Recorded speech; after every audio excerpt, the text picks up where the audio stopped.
Man, welcome back to the Fake Stuff Podcast. Back at it again, doing what we do, and let's talk about the fake stuff. When we're gonna give you 8 losers from this NFL draft. Craftman in the building. What's going on, Craftman?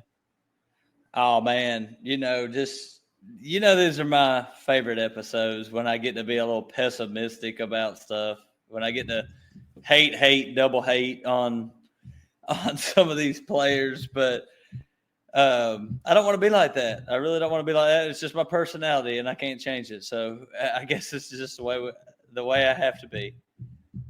Hey, people like the negativity, man, when you're just hating and bashing on stuff. We really ain't going to be like that, but we are going to tell you why there are some losers from the NFL draft. Craftman, I'm ready to dive right on in, man. You ready? I'm ready.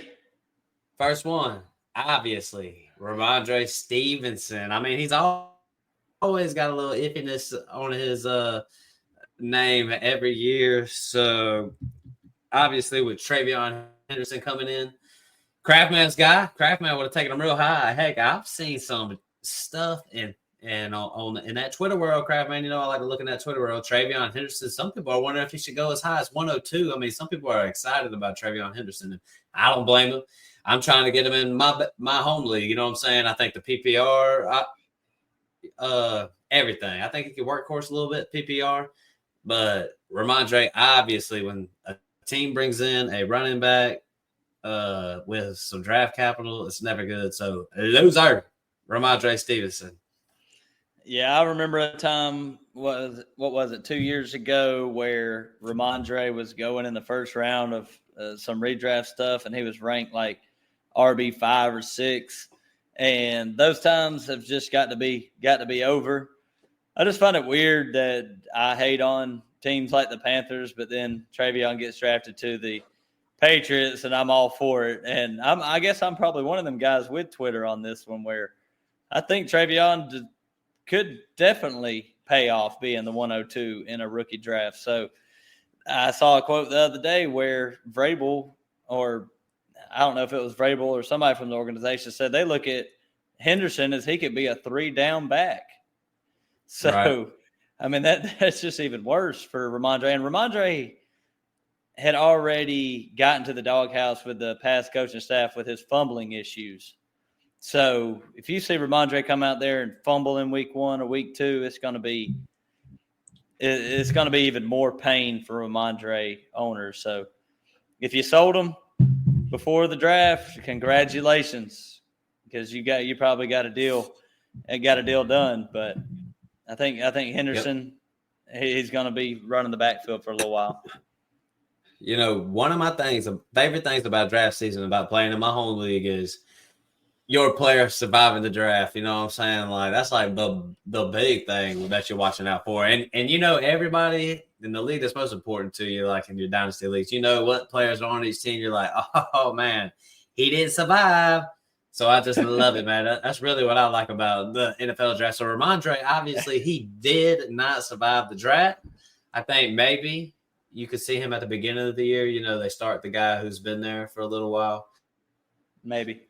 So I think that's just, that's maybe. But we'll see. I wouldn't bet on it, though. Big loser, though. Big loser. Let's move on to another big loser. Najee Harris. I mean, this was pretty obvious to me because he did sign a 1-year deal with the Chargers. I've been calling his decline every year. Every year I've had something to say about Najee since he had that year with Big Ben. And I mean, I would have still liked Najee on his teams if Big Ben was still there throwing 100 dump-offs to him. You know what I'm saying? But he got 1 year with the Chargers. And what the Chargers do, they go and invest first-round draft capital on Amarion Hampton. And I mean, it's Amarion Hampton's. It's his world, you know what I'm saying? Najee's just there. It's a good, capable backup the Chargers just landed. You know what I'm saying? Like, that's a good running back room. Like, I would like to have Najee Harris as my backup running back. So that's the way the Chargers roll. I respect the way they did it, and I'm glad Amarion Hampton. Hey, I actually think Najee will probably get some work. You know what I'm saying? Like, it's not just over. He's definitely going to get some work with Jim Harbaugh, but Big loser, big loser. Especially when you just think about what it could have been. Like if this dude Najee would have survived the NFL draft, his role would have been he would have got all the carries for the Chargers. He would have been inefficient and all that again, but he would have got all the work. So it's like think about what it could have been. He was hoping to survive. He didn't survive. And now what it is. It's crazy how it just changes so fast. But big loser. Yeah. I just remember Levi being in this garage that I'm in right now, watching the draft and bragging to somebody how he has Najee Harris on his fantasy team and how he has Jaylen Warren and how they're both going to be RB1s this next year. And then, wham! Wait till it's over before you start talking. But the bad thing about this episode is, for some people that are listening, you might have like 4 or 5 names on this episode on your dynasty team, and you might have just took a really big lick this year. But Najee's going to have to resort to being a change of pace back, which he's never been in his career. So the only value he has right now as far as a top end running back would just be injury related. So, but I agree with you, Matt. The opportunity was going to be incredible if they didn't draft Hampton, and it looked really good. But it was just kind of a backbreaker if you had him on your fantasy team. There's a big difference between a running back getting drafted in the first round and a running back getting drafted in the 3rd or 4th or later. Right. Just one of those good handcuffs, a nice little handcuff, because he'll get some work if right immediately if something happens to Hampton. But dang, I didn't even mean to click it. But Cole Kmet, tight end for the Bears. I just wanted to add this one in there pretty much because the Bears took another tight end in the top 10 or whatever it was. So I don't know necessarily if Cole Kmet takes a hit or what. I don't know what it's going to look like because there's just so many weapons there, and I think Cole Kmet can still, catch the ball and still do his thing. So I'm just saying, I think Cole Kmet, his role is still there, but big loser when somebody takes a tight end in the top 10. It's like, and he's a receiving tight end, you know what I'm saying? Like, it would have been a little bit different if it was Tyler Warren, you know what I'm saying? If it was Warren, maybe a little different, but it's just the same style. So loser in this situation. Yeah, he's just a straight up loser. There isn't no way around it. I'm so glad that I didn't trade for him because me and Noah were going back and forth about I kind of wanted Cole Kmet, but this pick of Colston Loveland at the number 10 spot in the NFL draft just keeps surprising me. It's just a weird thing to do for the Bears. I felt like Cole Kmet was a decent player. He was probably, in the top 16 or he's in the top half of tight ends in the league. I didn't think he was garbage. So we talked about Brenton Strange in the last episode. He survived the draft, but Cole Kmet didn't. Like this, right. If a team needs a tight end, it should have been the Jaguars that went out and, made a move and drafted a tight end. I know they took Hunter in the first, so it wasn't possible to get Loveland, but it's just a weird situation. But Cole Kmet's he's done. He don't have much fantasy value left unless he gets moved, which could happen. Yeah, that damn tight end landscape. So loser, man. Just a couple years where I thought about trading for Kmet and then didn't, and I was glad I didn't. So. Man, let's move on to the next guy because this is my guy. He's on Craftman's team, but this is my guy right here, man. Craftman, I always get on every year and say this and that about Romeo Doubs. I call him Doubs, and he's had some nice stints for the Packers and stuff like this. But them taking a wide receiver in the first round, and I've been done said it, it's a hodgepodge of guys and stuff like that. But I think if you just think about it, I think Romeo Doubs is a solid wide receiver, but I don't think he's just as good as Matthew Golden and Jaden Reed. And some people say Wicks, you know what I'm saying? Wicks has his games where he is explosive, but I think Doubs kind of it just feels like he's slightly getting faded out of this situation a little bit. And that's a guy that I like. So I was high on him last year. it didn't really work out for him last year. But I think, and they drafted the Packers drafted another wide receiver, did they not? In the fourth round? Yeah, they in the third round. Yeah. So I mean, if there's a loser on that roster, I think anybody could elevate themselves and do good on that roster. But if there was one to fade off of it, it's definitely Doubs. I do got to ask you something. Who do you think the 3 wide receivers that line up on the first snap of the season are for the Green Bay Packers? It's just go look something like Golden. It's gonna be. I mean, what's the word on Watson? He's out. Yeah, he's out for maybe the year. He tore his ACL like really late, like week 14, 15, something like that. Golden, Reed, and Doubs will probably be out there, man. Feels like it. I mean, it's eventually week 1, but I don't know. I mean, depends on if Wicks can take the step up and catch the ball. If Wicks can catch the ball. Or the other rookie. You know what I'm saying? Like, there's competition there. Like, it's there. Yeah. So, and even if he wins that spot, you're still the third option. Or it looks like you're the third option. So, fading him. Not that many people are high on him anyways. But this is just my guy to take a loss on the L. So, Romeo Doubs. And this is a guy before the NFL draft where on your dynasty team, you're probably – you might could even ship out and get a 3rd-round pick. I mean, you're not getting a whole lot for Romeo Doubs, but like you said, this might just be he might get moved to another team. Truthfully, he's been rumored in a lot of trade talks. So this is the guy the Packers move on from. He's going to be the one. So him and Jair have been the two main guys that they've been talking about trading. So. Kind of thought they might have done it during the draft, but I just don't see him in his guardian hat, man. He's got concussion problems too. So if he's on your team, are you holding him? I guess you're just going to hold him on your bench and kind of see. Yeah, I think you just hold him unless there's somebody you want to take a shot on in the 3rd. Just because, I mean, this draft just doesn't feel. There's not really guys that I like. I don't know. I like to take my shots, but it just doesn't feel like there's too many options to go around. And the guys that are options, it feels like it's so obvious. Everybody's picking them up. So it's like, I'd hold on to Doubs. I mean, that's all you can do. But, I mean, he's probably closer to, like, dropping off your roster than, trading for anything. Him. You know what I'm saying? So, we'll just have to see. I mean, I could be sitting here just saying a bunch of crap, but it could all work out for Doubs. But I don't know.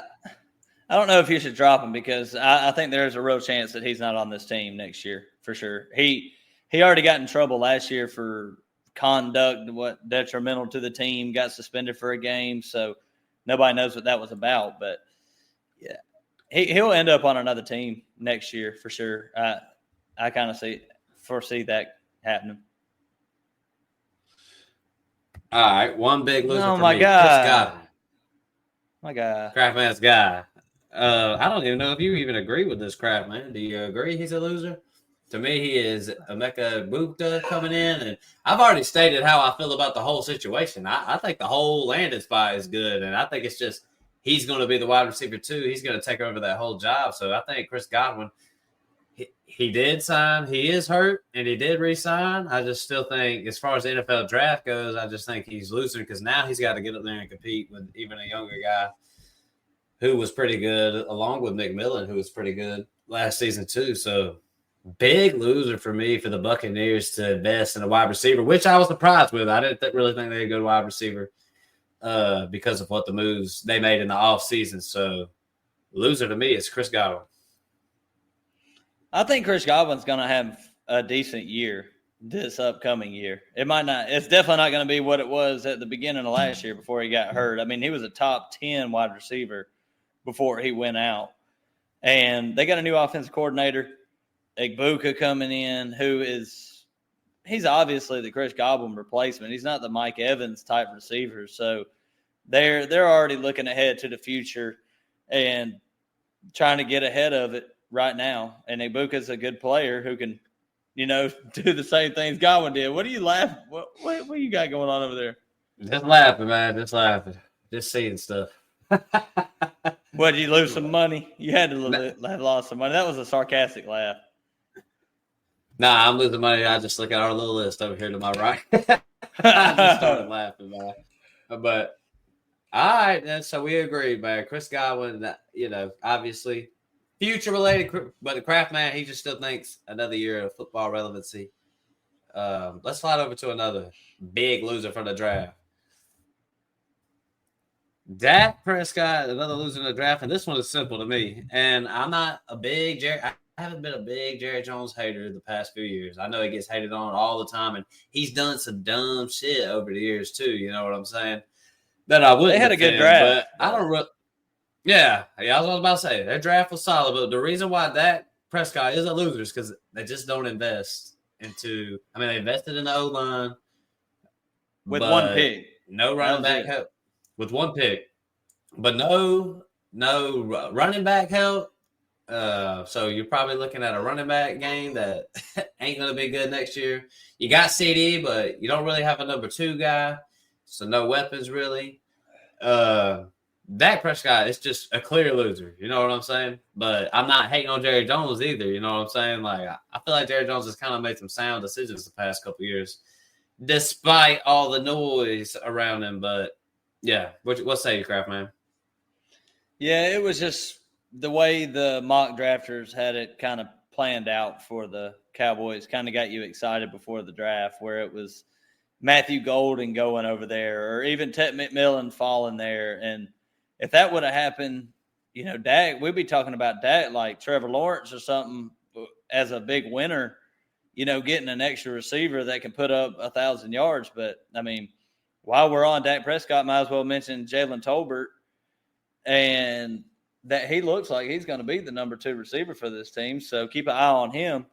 But as far as Dak goes, nothing has changed except for the running back room has gotten worse, and the offensive line has gotten worse. They did draft a guard in the first round, but they've lost some offensive linemen to retirement. They've lost some offensive linemen to free agency. So it's looking a little bit dire up there for Dak as far as being a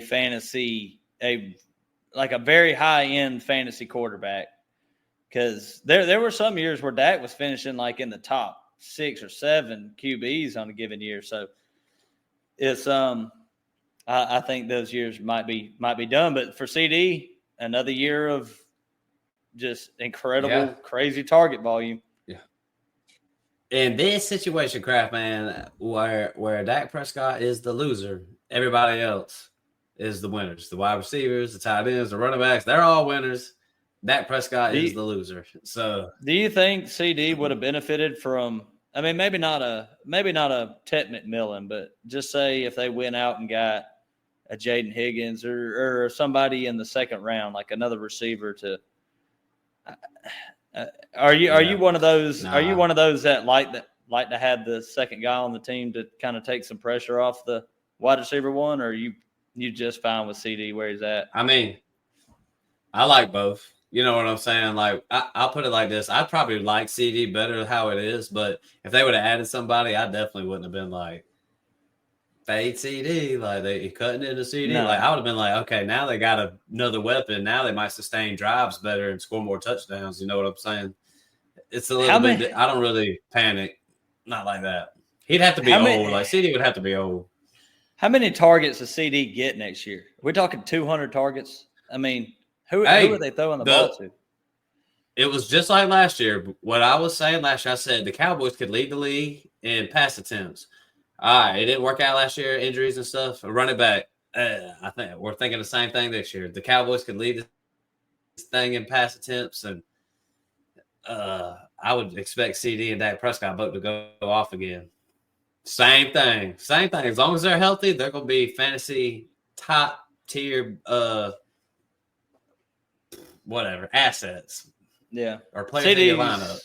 Is CD the wide receiver 2 next year drafted in redraft after Chase? Or would you think about taking him over Chase? Full PPR might make a difference because CD might get more receptions. I feel like you got to go Chase, but tough. I mean, I feel like Jefferson and CD is still tough. I don't really want to fade Justin This Jefferson guy like that. got to be CD over Jefferson. You would think, but I mean, yeah. But yeah, you would think, all right, I'm sliding over, man. Kirk. 20, heck, I'm just saying the time out loud because I like to write down my time steps for people who don't know. But Christian Kirk is a loser just because he was traded over. There was not a lot of invested in him to Houston, but it did look like he had a chance to have that start and slot role for the Houston Texans. He's a loser because the Houston, I keep forgetting his name every time. Jalen Noel. But yeah. In the third round, they drafted a wide receiver, plays his position with third-round draft capital, so it looks like he's a big loser, and, maybe his role is just way more limited, but a good veteran presence nonetheless for the Houston Texans, but maybe not the role fantasy football-wise we could have hoped for. Yeah, I'm kind of back and forth with this one. Ian put it in and then kind of ditched out because he was tired and wanted to go to sleep. So I don't know if I agree with this. Jalen Noel, third round wide receiver. If he wins the spot, obviously Christian Kirk's a loser. But going from the Jaguars, and they just get Travis Hunter over there, to the Texans, who, if he can replace Tank Dell, and he is a starter for the whole year, I could see Christian Kirk having a good season with a good amount of targets. So it's really going to depend on how good Jalen Noel is as a player and how early and often they want to get him involved. But usually you see in the NFL, the veterans get the first crack at it. So if he goes out there and proves that he can play, Right. I mean, like Adam Thielen's still doing his thing over there in Carolina. You thought he'd been replaced years ago. Maybe Christian Kirk just has this resurgence with C.J. Stroud and ends up being a formidable flex play next year. You feel comfortable playing him. So I don't know if I agree with this one 100%. Craftman a little back and forth on it. I would just say I think I do agree he's a loser, but I'm a Christian Kirk guy too, so I don't know. You're right though. It just depends on what happens. If he can win out in competition, honestly, you probably felt real good after the second round when they went Higgins. He was probably thinking, no way they're drafting, Another a slot wide receiver right after that. But so yeah, tough luck with that one. All right, let's go to wait. I got to ask you one thing. No, this was just off the top of my head. I just thought about it right now. Does any of this affect Nico at all, or does it help? No, man. I just think they need something more. You know what I'm saying? But if they didn't go out there and invest in wide receiver, we'd be looking at like a CD situation in Houston. So, and Nico don't get moved around like CD does. Mm-mm. So, true, correct. So, yeah, I don't know. I feel like it probably helps it just because the offense can sustain drives. Not because you still want these offenses to get first downs and get touchdowns so you can have fantasy football opportunities. So I'm always for weapons most of the time. I mean, obviously with the Bears, somebody's going to be a loser in that situation. There's just so many weapons, but adding weapons ain't a bad thing all the time. Yeah, I just wanted to bring that up before we moved on. All right, well, let's bring it back to it. Chris Olave. I've been iffy on Chris Olave really the whole offseason. I won't touch him. Because while everybody talks about Tua Tagovailoa, ain't nobody talking about Olave like that. That dude missed the whole back half he missed the majority of the season with a concussion issue. Even if put that to a side, though, those were my reasons of being worried. But let's just pretend like that never happened.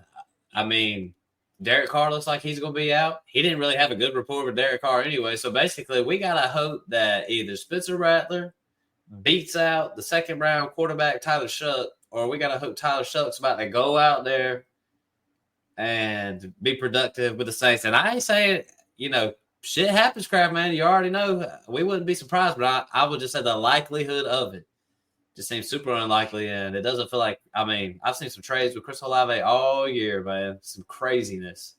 But Chris Olave feels like the biggest loser of the offseason, period. that talk about somebody's value who's dropped. Like if you put some names next to Chris Olave, I'd like to see how far. Can't wait for dynasty rankings. That dude ain't nowhere. He's way down there, dude. Like he took Ricky Pearsall or Chris super Olave. hit. Man, Pearsall. That's not even close. It's not even close. I mean, I just feel like talk about somebody just being off of. I am more off of Chris Olave than any player in fantasy football right now. I'm just not feeling it. Quarterback situation. The quarterbacks that was there, you didn't have a good rapport with them. Would you? I mean, his value is name only at this point. Would you trade Chris Olave for any second in 2026? Just a 2026 second. I would try my best to work a second plus 2 seconds. But I mean, it ain't a bad idea. I mean, 2 seconds. I'm probably hitting that. What if Tyler Shought's a good quarterback? I don't really see no upside. Well, see, that's what you're betting on. I'm just saying it's unlikely, but it could happen. I wouldn't be shocked. Not that I'm a Tyler Shough expert. I didn't watch him that much, but it's like shit happens. I didn't think Josh Allen was all that. Hey, admit it while you can, but with it just you know a value has been diminished when you hope that Derek Carr can come back and play and throw passes to Olave. And they didn't even have the best chemistry, but I would feel a little bit more comfortable if Derek Carr some news came out and was like, he's ahead of schedule with this surgery. He's going to be ready for week 1, blah, blah, blah. Like I would feel a little bit better about Olave, but this I mean, we are the podcast for buy lows. We will buy low on the shittiest of players. I mean, right. We're not opposed to calling out some names that nobody wants to hear about and say buy low on them. But Chris Olave might not even meet that criteria for us. So that kind of shows you how we feel as a podcast. I would want to spend a 3rd round pick for Chris Olave. Nobody would ever accept that. And if I had Olave, I would accept it. So it's like, do I really want to pay a late second? Convince me. You might could convince me a late second, but I'm holding. If you could get just think, we saw Luther Burden for the 207 in our dynasty league, and it's like if I could trade Chris Olave for that, I would do that. Yeah, I got an offer from my dad. It was Olave for ETN, and I kind of wish I'd have smashed that at this point. Damn, that's crazy. That's a crazy trade. Pretty fair. Even this could be. Yeah. It definitely has you thinking. That's a good one. Shout out to Pops on that one.